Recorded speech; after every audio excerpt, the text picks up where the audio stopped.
Something pretty big just happened on the global stage. A major piece was just swept off the geopolitical chessboard, and it's sending some serious shockwaves from New Delhi to Tehran and all the way to Washington. So, what's really going on behind this sudden, pretty dramatic shift in strategy? Let's get into it. You have to understand, for years, India has been building up its dream project, this strategic port that was supposed to be its key to the future. And then, boom, almost overnight, they walked away. So the big question we've got to ask is why?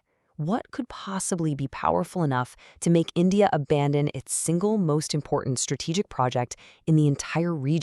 Okay, so let's get down to the hard facts. India has quietly but completely pulled out of the Chabahar Port project in Iran.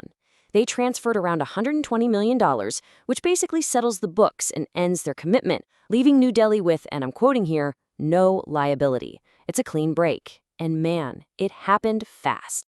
To really get why this is such a bombshell, you first have to understand what Chabahar really meant to India.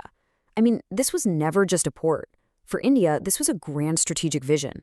This was their answer to some of their biggest, most frustrating geopolitical problems. To really see the big picture here, you gotta know that in this part of the world, it all comes down to a tale of two ports. It's a classic rivalry. On one side, you've got Gwadar Port in Pakistan. That's a huge piece of the China-Pakistan economic corridor, giving Beijing a direct line to the Arabian Sea. So, in direct response, India backed Chabahar in Iran. It was a textbook countermove in a very high-stakes game. And this port fed into all of India's larger goals. For New Delhi, Chabahar was, well, it was kind of everything. It was a way to finally get a trade route to Afghanistan and Central Asia that completely went around its rival Pakistan. It was a critical link in this massive new trade network called the INSTC, which was designed to connect India all the way up to Russia. Bottom line, this was about cementing India's status as a real regional power. Okay, so if this port was so incredibly important, what on earth happened? Well, the answer isn't in the region at all. It's thousands of miles away, in Washington, D.C.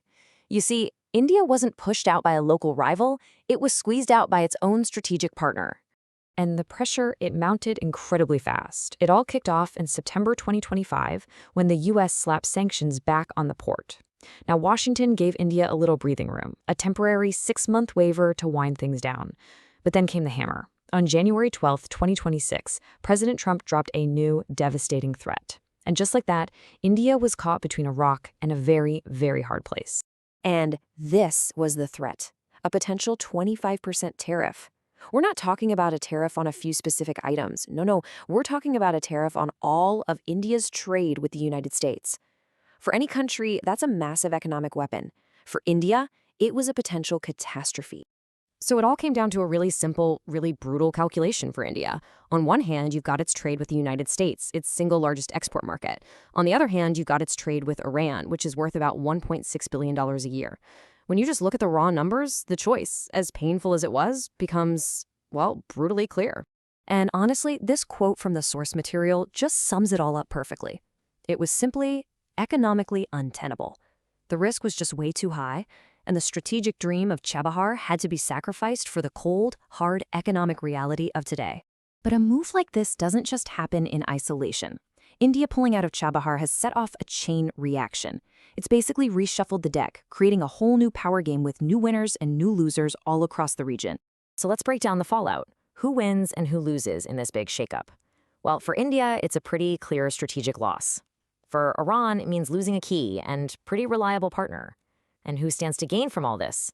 Well, no surprise here, it's India's main rivals, Pakistan and, maybe most importantly, China.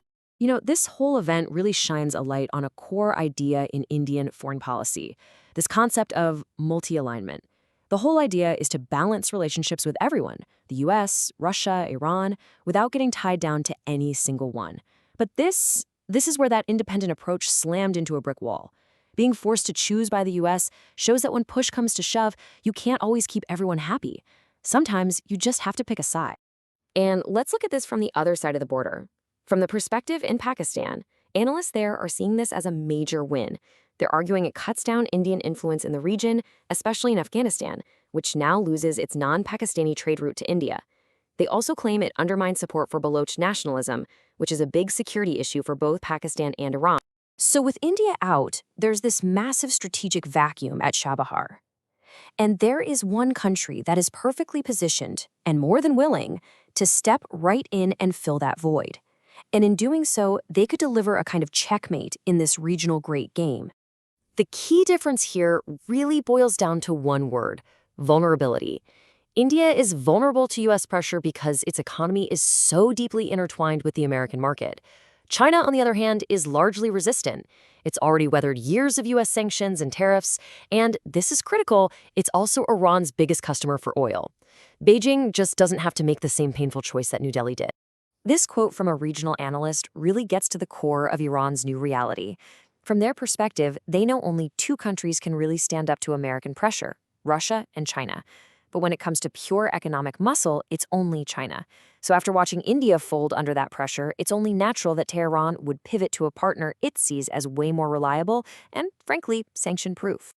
And all of this leaves us with one final, pretty critical question. This story of Chabahar is about so much more than just a port. It's really a case study in the harsh realities of 21st century geopolitics. As this competition between giants like the US and China gets more intense, it forces every other nation to start thinking about where they stand. And it really makes you wonder, in a world like this, is true strategic independence, is it even possible anymore?